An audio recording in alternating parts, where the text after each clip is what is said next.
Kenapa banyak kiai yang ceria? Karena tadi satu-satunya cara kita menandingi hegemoni maksiat adalah pembawa taat itu ceria. Karena orang itu mesti mencari kebahagiaan. Sebab itu para nabi itu ngajarkan agama ini dengan cara yang bahagia. Misalnya mangqala la ilaha illallah dakhalal jannah. Nabi tidak ngendikan gini, mangqala la ilaha illallah terus salatnya benar, puasanya benar, belajarnya benar, jadi kiainya benar. Wah itu kalau itu panjang sekali, banyak yang enggak masuk surga. Sementara kubu yang lain kampanye, sudah tenang bersama bapaknya di surga. Lah kita kampanyenya, kon salat ra mesti ditampa. Puasa ora mesti ditampa. Wis repot, syaratnya ditampa ikhlas wangel. Kowe ora bakal iso. Berarti maknane kan ora bakal mlebu swarga. Akhirnya wong kan mikir, wis salat tetep ra swarga, puasa tetep ra swarga. Mendingan ra salat. Jadi kita ini kan bersaing sama kampanye aku sebelah gitu. Makanya saya milih manhaj pokoknya Islam apik. Tapi bukan berarti saya menyepelekan aturan-aturan dalam sholat, karena yang kampanye itu sudah banyak. Biasanya kiai-kiai sing kereng kampanye tentang sing kereng-kereng. Itu saya manfaatkan, ya sudah, itu bagian jenengan. Jadi orang itu harus mikir. Agama Kristen itu diterima di Eropa di mana-mana. Di antara sebabnya adalah karena orang dijamin masuk surga. Orang mau kayak apa faseknya tetap kalau mati bersama. Kita enggak, sudah kiai, sudah mulang terus masih didoain. Semoga amal baiknya diterima, amal buruknya masih ngebar apa? Sehingga Rasulullah, kalau kita meyakini syafaatu Rasulullah SAW, itu cara berpikir harus kita balik. Misalnya begini, wong Islam nakale ngono, penggaweane maksiat kok disyafaati Kanjeng Nabi kurang penggawean. Caranya berpikir jangan gitu. Kalau gitu kayak mari mangkal, wong nakale ngono kok untuk syafaati Kanjeng. Tapi cara berpikir gini. Syafa'atu Rasulillah itu wasi'ah, luas sekali. Syafa'atu Rasulillah ghairu munhasirah, tidak terbatas. Syafa'atu Rasulillah itu lebih sakti ketimbang dosanya umatnya. Semua ulama dulu kalau nyifati Allah juga gitu. Allahumma misalnya, maghfiratuka awsa'u min dzunubina. Ya, yang misalnya yang pakai mutakalim ya, Allahumma maghfiratuka awsa'u min dzunubi wa rahmatuka arja intimin amali. Jadi jangan kitanya dulu. Kalau kitanya dulu kan nyifati kita dosa banyak. Itu sama ndak usah ngaku sudah tahu semua. Tapi nyifati pertamanya apa? Allahumma maghfiratuka awsa'u min dzunubi wa rahmatuka arja intimin. Sehingga dari nyifati maghfiratullah yang wasi'ah, yang tidak terbatas, kemudian kita sah mengatakan bahwa ahlul maksiat pun mungkin atau berhak dapat ampunan. Sama. Syafa'atu Rasulillah itu ghairu munhasirah. Syafa'atu Rasulillah itu wasi'ah. Sehingga sahlah riwayat syafa'ati li ahlil kabair min ummah. Itu bukan menyangkut melegalkan kabirah. Bukan menyangkut mengesahkan orang Islam dosa besar. Karena nanti dapat syafaatnya Rasul. Cara berpikir jangan gitu. Nanti kamu mentasjek memberanikan orang melakukan maksiat berdasar iktimat syafaati Rasulillah. Itu jangan gitu, cara berpikir dibalik apa? Syafa'atu Rasulullah awsa'u wa awsa'u. Sangat sehingga saking luasnya sampai yang tukang maksiat saja kebagian. Sama rahmatnya Allah Ta'ala itu wasi'ah. Rizkinya Allah ya wasi'. Sampai wong nganggur ya iso mangan ngono. Lah begitu juga rahmatnya Allah Ta'ala itu wasi'ah. Sampai wong sing sumpek utange akeh ya iso guyu ngono. Lah tapi kalau dibalik, misalnya saya diprotes kiai, saya pernah juga diprotes. Gus umat kok mbok latih guyu, padahal mereka maksiate akeh, hutangnya akeh, gini-gini. Karena kamu menyifati orangnya. Kalau menyifati orang ini sampean guyu haram. Hutang jatuh tempo, sampean gak mikir dosa ndak? Dosa. Jadi kiai muridnya goblok kok kiai ini kurang tahajud, itu ya dosa. Jadi kiai kok muridnya goblok tenang wae. Sementing untuk sowanan, itu amatir ya gitu. Mestinya cara berpikir dibalik. Rahmatullah wasi'ah. Rizkuhu ya wasi'. Fadluhu wasi'. Sampai wong sumpek wae iso guyu. Sehingga kita ini sudah objek. Loh, kita ini tidak subjek. Di alam raya ini kita tidak subjek. Tapi apa? Objek. Makanya saya berkali-kali mengatakan, mbok kayak apa sumpeknya kita, tetap wong iso guyu. Karena apa? Allah mensifati dirinya wa annahu wa adhaka wa abka. Allah itu adhaka, zat yang memberi orang iso guyu. Wa abka lan zat sing maringi wong iso nangis. Karena sifatnya Allah Ta'ala pasti nafidah. Sifatnya Allah Ta'ala pasti terjadi. Dan kita objek. Makanya wong sumpah utange akeh. Bojo ora percaya, tangga ora percaya. Oh nak guyu banter-banter. Karena Allah ku adhaka, zat sing maringi guyu. Wa abka. Sudah presiden, sudah gubernur, sudah menteri. Nah Allah kepengen nangis, no yo nangis. Coba ngeluhnya apa kalau misalnya jenengan seorang mantan presiden atau mantan gubernur. Kadang anaknya calonan RT bo menang bunda ya. Ngeluhnya apa orang alim misalnya, alim alama, anaknya mau jadi jurumiyah raiso. Susah. Kaya raya anaknya jadi pasien, susah. Allah punya cara untuk abegah, untuk bikin orang nangis. Nah karena kita ini objek, pasti sesupuk apapun orang yang bisa tertawa, ya bisa nangis. Makanya banyak ulama yang enggak terlalu serius mikir agama ini. Bukan karena dablek, enggak. Karena Allah mensifati dirinya Al-Hadi, yang memberi petunjuk. Kita enggak ditunggoni Kanjeng Nabi, enggak ditunggoni Wali Songo, enggak ditunggoni para Alawiyin yang dulu. Enggak ditunggoni Habib-Habib yang kayak Said Abdul Al-Haddad. Tapi karena Allah itu Al-Hadi, yang memberi petunjuk. Dan sifatnya Allah Ta'ala la budda wa ayat takuna nafidah. Sifatnya Allah pasti nafidah. Amerika kayak apa liberalnya. Sekarang trennya juga banyak yang masuk Islam. Kampung-kampung pedalaman enggak ada kiainya, cukup mudin. Kadang yang membawa agama itu orang yang ke situ mau nyari kayu. Orang di pedalaman Kalimantan, Sulawesi itu pertama itu nyari kayu. Tapi bawaan hidayat, lama-lama bikin masjid. Saya pernah di Korea, ke sana orang nyari uang. Niatnya juga nyari uang. Tapi akhirnya tersiksa kalau enggak bikin masjid. Karena apa? Karena Allah itu Al-Hadi, zat yang memberi petunjuk. Maka kamu tidak usah khawatir. Agama ini pasti jalan ila yaumil qiyamah. Karena Allah Al-Hadi. Sama. Mbok kamu umat mbok weden-wedeni kowe ku amalan ora mesti ditampa. Nek ora ditampa mlebu neraka. Ngono mulai ngaji ya tenang ae. Tenang, santai. Bahkan kadang bilang gini, Pak Yai tadi gak bener. Masa ngecap orang mlebu neraka? Kita yang masyarakatnya gak tahu pintunya. Pak kayaknya tahu pintunya. Karena orang itu punya cara. Lho ya betul. Orang Bedui itu kalau ngaji sama Nabi itu lebih unik timbang yang soleh, timbang yang pinter. Sehingga banyak ilmu itu ditemukan dari orang Bedui. Karena cara berpikir itu aneh. Kalau orang soleh, orang waras kan berpikirnya ada aneh, standar. Jadi orang Bedui itu aneh. Pernah suatu saat Rasulullah itu khutbah, cerita kiamat. Wah dahsyatnya kiamat kayak apa? Semua orang diam nangis semua. Orang Bedui enggak, lebih cerdas. Ini Nabi itu aneh, cerita kiamat kalau ada tanggalnya ini gimana? Orang nangis semua karena dahsyatnya kiamat kayak gitu. Bumi dihancurkan, wus. Kan terus sudah nangis dewi-dewi. Ya ono sing nangis pabrik banyune macam-macam. Ini kalau kiamat gimana? Ini perjalanan air kemasan saya kan orang mikir dewi-dewi gitu. Tapi ini enggak. Orang Bedui cara berpikir itu enggak. Malah ya Rasulullah mata sa'a. Engkau itu cerita kiamat tapi enggak jelas tanggalnya. Kalau cerita kiamat ya harus jelas dong kapannya. Jadi unik. Jadi cara berpikir sahabat kaget semua loh. Kaget. Karena gak kepikiran. Nabi A'radu anhu, A'radu itu mengabaikan. Banyak sahabat yang menganalisis lam yasma' kan. Nabi memang gak dengar sehingga mengabaikan. Ada yang analisis lagi sami'a wa kariha. Sebenarnya Nabi dengar cuma gak berkenan karena tengah-tengahnya khutbah kok tanya. Tapi si Arabi ini cerdas. Masuk akal kan? Misalnya mau pilihan presiden, orang mesti tanya, kapan kan? Ya kan? Mau ganti presiden atau ganti bupati, takarannya orang kan, kapan? Kayak Mas Akom jadi wali ndak, pertanyaannya kan, kapan? Kalau jatuhnya kan sudah ya.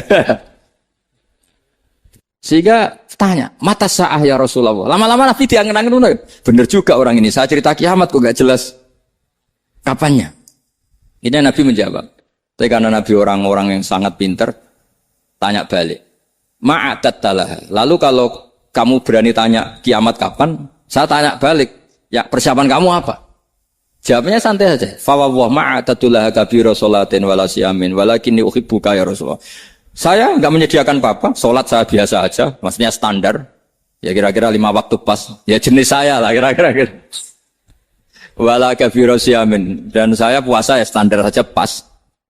Walakinni uhibbuka ya Rasulullah. Tetapi saya mencintai engkau ya Rasulullah. Jawabannya Nabi apa? Almar'u ma'aman ahabba. Sebagian riwayat anta ma'aman ahbabta. Jadi hadis itu populer tuh barokahnya wong desa. Andai kan dia punya etika, maka sowan dulu tanya 4 mata. Itu jadi hadis ahadi. Tapi barokahnya dia selonong di depan umum. Zaman Nabi khutbah itu jadi hadis mutawatir. Jadi kadang barang baik itu barokahnya orang yang enggak baik. Maksudnya su'ul adab. Tanya gitu kan su'ul.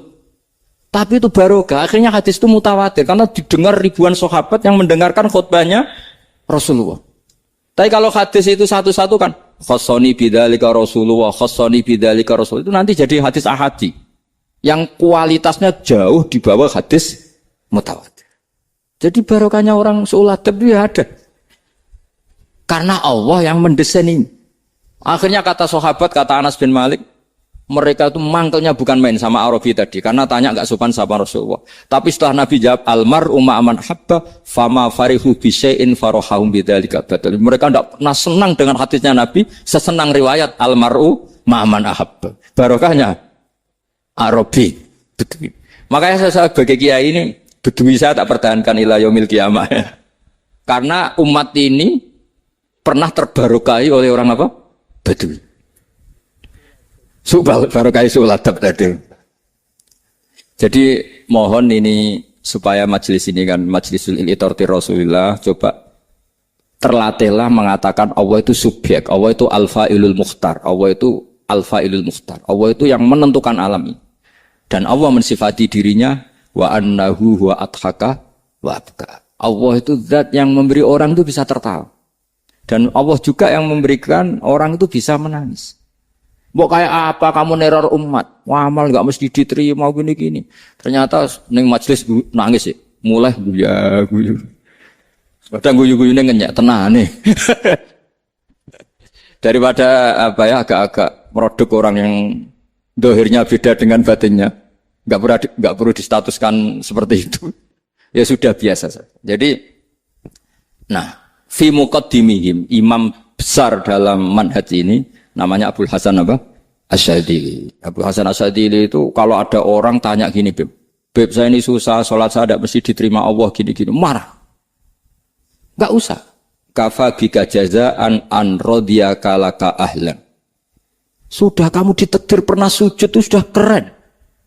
Saya itu andaikan dapat kabar dari malaikat, bahak sholat kamu tidak diterima, saya tidak susah. Bukan karena sombong. Pernah ditakdir sholat sujud ning Allah itu keren. Kayak apa malunya kita ketemu Allah kemudian kita di bumi tidak pernah sujud. Makanya itu Abul Hasan Asyadili kowe ora usah mikir salat ditampa utara ora usah mbok mikir. Kowe ditakdir tau sujud itu hebat.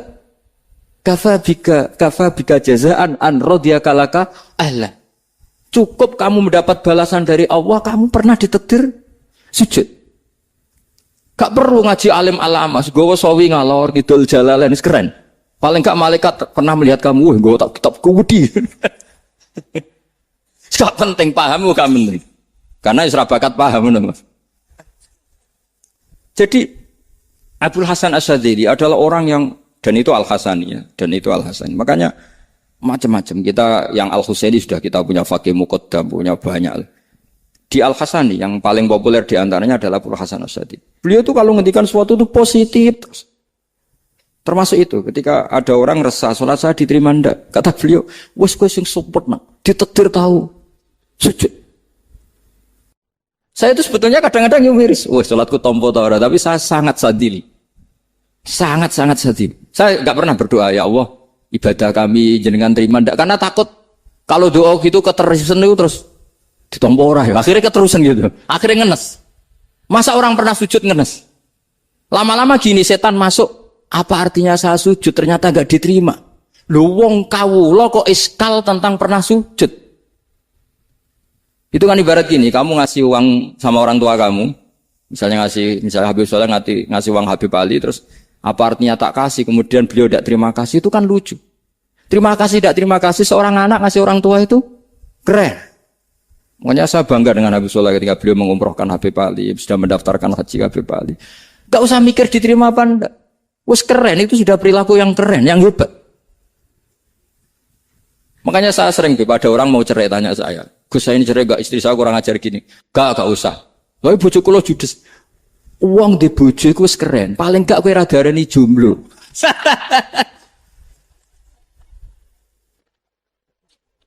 Oh, diarani duda ora enak. Wes luwe sabar ndi diarani duda mek diarani bojo judes. Enak bojo judes sik gagah. Di bojo lah. Oh, provokator itu.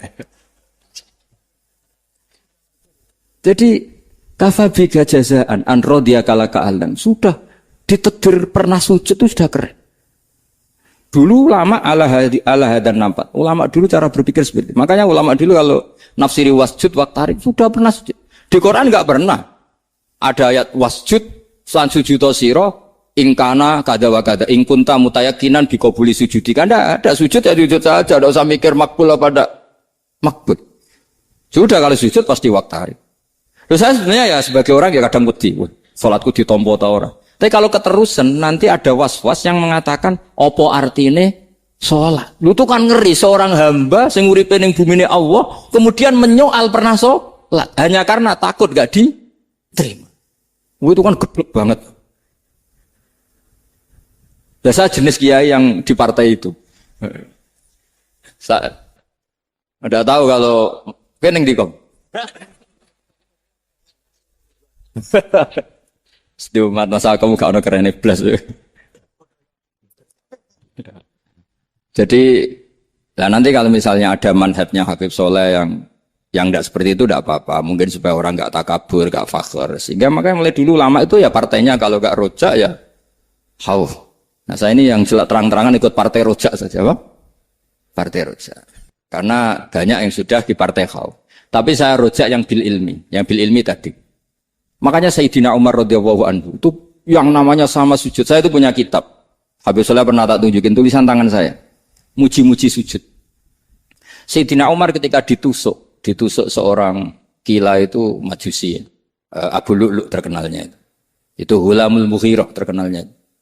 Ditusuk, dia sahabat, beliau sahabat, wali. Jadi nusuk Umar itu kayak apa? Nusuk Mas Akom aja dosa besar apalagi nusuk Umar. Itu ketika ditusuk, dia itu ya punya dendam. Namanya manusia itu punya dendam. Artinya namanya orang kan mangkel sama yang nusuk.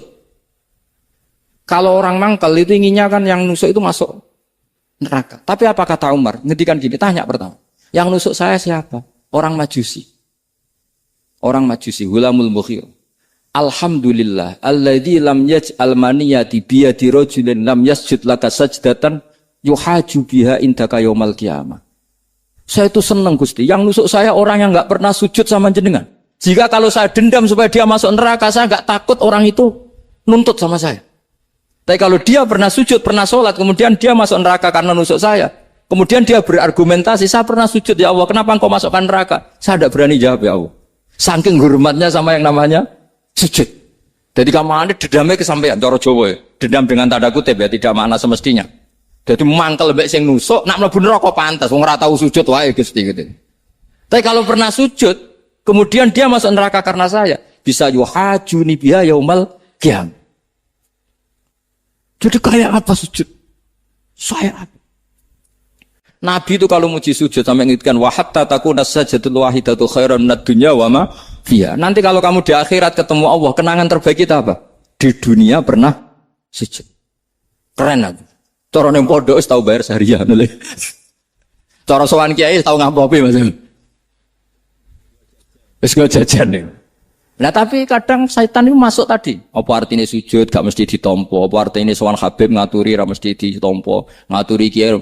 Akhirnya ada ketakutan. Nah kalau ketakutan ini berlebihan lama-lama, ma faidatus sujud. Wah itu sudah buruk sekali wong hamba kok tanya ma faidatus sujud. Nah ini di pentingnya mazhab-mazhab saat ini. Jadi saya ngaji agak-agak uraan wa amdan. Kalau ini watak sudah bukan. Jadi uraan itu ada dua. Ada yang amdan bismil ilm. Ilmunya banyak terus milih manhaj. Insya Allah saya partai itu. Ada yang uraan bakat Mas. Ada ya? Ada apa banyak? Nah sebetulnya khauf juga gitu Bim. Ada khauf itu karena ilm. Ada Habib alim alama atau kiai alim alama, dia tahu masyarakat kalau ngikuti Gus Bak nanti jadi fakhr, kurang tawaduk, terus dia milih partai khauf. Lah yang buruk itu ada kiai yang milih khauf pancen dari awal sati cilik. Jenisnya wis sati. Jadi sebenarnya dia tidak cukup ilmunya nerangkan khauf, cuma jenisnya wis sati cilik. Wong ning omah lawang dikunci ono gludak-gludak, ono hantu putih. Jadi ya sama, yang bawa rojak bisa bawaan dablek, yang bawa khauf bisa saja bawaan ati cilik. Nah kita ingin yang bawa rojak ya bismil ilm, yang bawa khauf juga bismil ilm. Ya ono teh Mas wong sing ati gede, pegane dua blek, tapi enggak bawaan rojak, memang bawaan dablek. Ada yang ati cilik tapi bawaan khauf. Jadi mengatakan khauf tapi sebetulnya bawaan ati cilik. Nah kita inginnya ndak. Kalau rojak ya bismillah kayak Abdul Hasan Asyadili. Kalau yang kampanye khauf kayak Sayyid Abdul Al-Haddad bawaan apa? Ilm.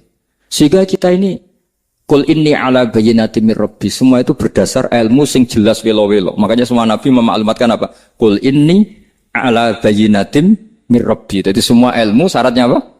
Bayyinah. Bayyinah itu kebenaran ilmiah sing jelas welo-welo. Makanya itu yang disebut Allah Subhanahu wa taala mensifati kekasihnya yaitu Nabi Muhammad sallallahu alaihi wasallam, lam yakunil ladzina kafaru min ahlil kitabi wal musyrikina munfakkina hatta ta'tiyahumul bayyinah rasulun minallah yatslu suhufam mutahharah. Niku Kanjeng Nabi saking cerdase, meneh tek wong Islam, wong musyrik, wong kafir, ngerti logika yang dibangun Nabi saja kuat infikak dari kemusyrikannya. Makanya disebut munfakin. Orang-orang musyrik, orang-orang kafir tidak munfakin, tidak tercerabut dari akar akidahnya hatta ta'tiyahumul bayyinah. Itu siapa? Rasulun minallah yatslu suhufam mutahharah. Masyhur itu debatnya Nabi dengan orang-orang musyrik. Mereka bilang, "Ya Muhammad, kita ini urusannya banyak, kasusnya banyak. Lalu Anda mengajarkan ke Tuhan satu. Masa urusan banyak cukup Tuhan satu? Itu enggak fair Muhammad. Aja'alal alihata ilaha wahida inna hadza la syai'un ujab." Urusan kita banyak, masyakil kita banyak, muskilah kita banyak. Kalau Tuhannya satu tidak cukup Muhammad. Nabi dengan santainya memberi penjelasan. Ya sudah gini saja. Kalau kamu jadi budak atau pembantu, majikan kamu banyak. Semuanya merintahkan kamu, semuanya bikin aturan untuk kamu. Kamu suka enggak? Ya enggak suka Muhammad. Kalau majikan kita banyak, repot. Ya sudah, Tuhan kamu itu majikan kamu. Kalau banyak perintahnya beda-beda, kamu pusing. Ya udah Mat, Tuhannya satu aja Mat. Karena Nabi bayyinah, orang itu bisa dibalik-balik pikirannya. Dan makanya disebut daraballahu masalah rajulan fihi syuraka'u mutasyakisuna wa rajulan salamal lirajul hal yastawiyani masalah alhamdulillah. Jadi Nabi itu kalau adu argumentasi itu luar biasa. Jadi segampang itu Nabi memberi apa? Argumentasi. Karena beliau adalah al-hujjatul balighah. Jadi Nabi itu enggak pernah kalah. Pernah Nabi debat sama orang Yahudi. Muhammad, saya ini turunan Ibrahim. Kita ini Israel ya. Kita tahu Israel adalah turunan Nabi. Israel nama lain dari Yakub. Yakub bin Ishak bin Ibrahim. Padahal Yakub ini punya anak namanya Yahuda. Makanya Yahuda bin Yakub bin Ishak bin. Kita ini yang mirip Ibrahim. Bukan kamu. Tapi orang Yahudi itu enggak hafal nasabnya. Sehingga mereka bilang, kita ini saking baiknya. Ibrahim saja pengikut kita. Terus digojlok oleh Nabi. Ibrahim itu buyute Yahuda. Makanya digojlok ha antum ha ulai hajatum fi malakum bi ilm falimatu hajuna fi ma laysa lakum bi ilm. Kita adu debat itu sudah ilmiah. Kenapa kamu menjadi tidak ilmiah? Kenapa Muhammad? Terus Allah menurunkan wa ma unzilatit Taurat wal Injilu illa min ba'di afala ta'qilun. Artinya gini, kalau Ibrahim dikatakan Ibrahim Yahudiyah, itu sama dengan saya berkali-kali podo karo sampean misalnya ngendikan Bazubair itu pengagumnya Gus Roji misalnya. Padahal Gus Roji bin Ubab bin Maimun bin Zubair. Misalnya Gus Roji bin Kiai Haji Ubab bin Kiai Haji Maimun bin Kiai Haji Zubair. Nah Ibrahim itu kan Yahuda bin Yakub bin Ishak bin Ibrahim. Terus mereka bilang Ibrahim itu pengikut Yahudi. Itu kan kebalik-balik. Kayak Habib Hasan itu pengagum Habib Soleh. Kan Habib Hasan rohnya, ini gimana ini sih mbahnya kok dianggap. Nah, sehingga orang Yahudi ketika Nabi berdebat, beda dengan Nabi Muhammad SAW. Ketika ditanya, kenapa kamu yakin agama tauhid? Millata abi. Karena ini agama nenek moyang saya. Millata abikum apa? Ibrahim. Jadi jelas. Akhirnya orang Yahudi ngerti. Ya kan sama dengan mengatakan tadi Pak Karno itu pengagum Puan Maharani. Kan aneh enggak kalimat itu? Mbah Hasyim Asy'ari itu pengagum Gus Dur. Gak lucu. Itu debat. Jadi Nabi itu orang yang bayinah. Bayinah itu kalau menerangkan kebenaran itu bahkan orang kafir pun bisa infikak, bisa munfakin, tercerabut dari akar. Nabi itu mudah sekali merubah logika. Makanya di Quran sering ada kata aro'aitum. Karena memang tadi. Nah saya mohon apapun pilihan Anda rojak, kayak Abdul Hasan Asadili tadi. Ketika orang resah sujudnya diterima apa enggak, sholatnya diterima apa enggak. Beliau bisa berargumentasi betapa pentingnya sujud. Wes aja kowe iku kawula, tahu sujud iku keren. Saman bayangkan betapa malunya kita. Kalau kita ketemu Allah kemudian di dunia enggak pernah. Lho paribasane kula mlebu swarga lah iku isin. Mlebu swarga, tapi ning donya ora tahu. Isin. Sama seperti kowe di guru, saurip-uripmu ora tahu salam template isin. Kira-kira seperti, meskipun salam template ora penting. Ya ora penting dong, misalnya soleh salam template 50.000, duwe wis akeh ngono kan. Nama sakom penting kudu rokok. Itu bukan nilainya kok, betapa malunya kita. Saya dulu mau sarang, andai kan tidak pernah khidmah sama iya malu tenan sebagai apa? Santri. Makanya Sayyidina Umar ketika beliau dibunuh orang, itu pertanyaan pertama, dia pernah sujud enggak? Enggak pernah. Andai kan dia pernah sujud, maka saya tidak berani masukkan dia masuk neraka.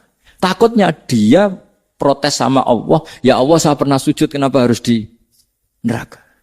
Atau Umar ditanya Allah gini, Umar, kowe ridho wong sing tau nyembah aku kemudian dia di neraka? Kayak apa? Jadi makanya Umar ketika wafat ketika alhamdulillah alladzi lam yaj'al maniyati biyadi rajulin lam yasjud laka sajdah.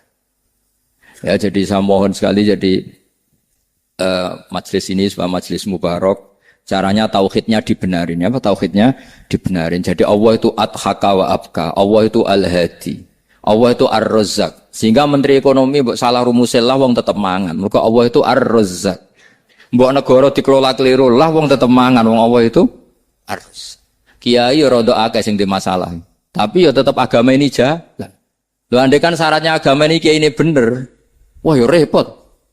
Kowe iso bayangno masakom bener terus. Tapi agama ini berkali-kali coba di TV itu banyak nyun sewu, ada ustaz, ada kasus apa, ada kiai, kadang ada masalah hukum. Agama ini jatuh enggak masalah. Padahal di TV sudah dinasionalkan kan? Ada kiai terlibat kasus hukum atau ustadz tertangkap karena melakukan apa itu. Tapi enggak ngefek. Karena agama ini bihifdillah wa biriayatillah. Sama. Negara mana-mana kadang manajemen ekonominya enggak jelas. Tapi masyarakat ya makan. Karena Allah Razzaq. Sama. Aku kancanan Mas Akom mengeluh. Tapi Allah adhaka. Akhirnya iso guyu. Padahal orang untungnya blas kancanan dede. Tapi karena Allah itu adhaka. Nah kita dengan istri yang kita cintai dengan keluarga kadang yang nangis. Karena Allah itu zat yang bisa memberi abka. Wa annahu wa adhaka wa abka. Terus wa annahu wa amata wa ahya. Kita tidak ingin mati. Wa ya mati saja karena kita objek. Nah, hidayah itu seperti itu. Allah al-hadi. Apa? Allah itu kayak apa Korea, negara ateis. Enggak kebayang di sana ada ngaji Aqidatul Awam Mabadi Fikih. Sekarang banyak. Saya tuh kalau beli Aqidatul Awam kerdusan, akhirnya bukan ke Korea. Sebelum saya ke Korea, karena sebagian santri saya di Jogja. Di sana ada ngaji Aqidatul Awam, ngaji Takrib. Bahkan saya di sana dilakokno sakduna fid dunya. Kayak apa Allah kalau ingin bikin hidayah? Karena Allah itu al-hadi. Wong Indonesia digerakno seneng duit. Bareng wis seneng duit mau apa?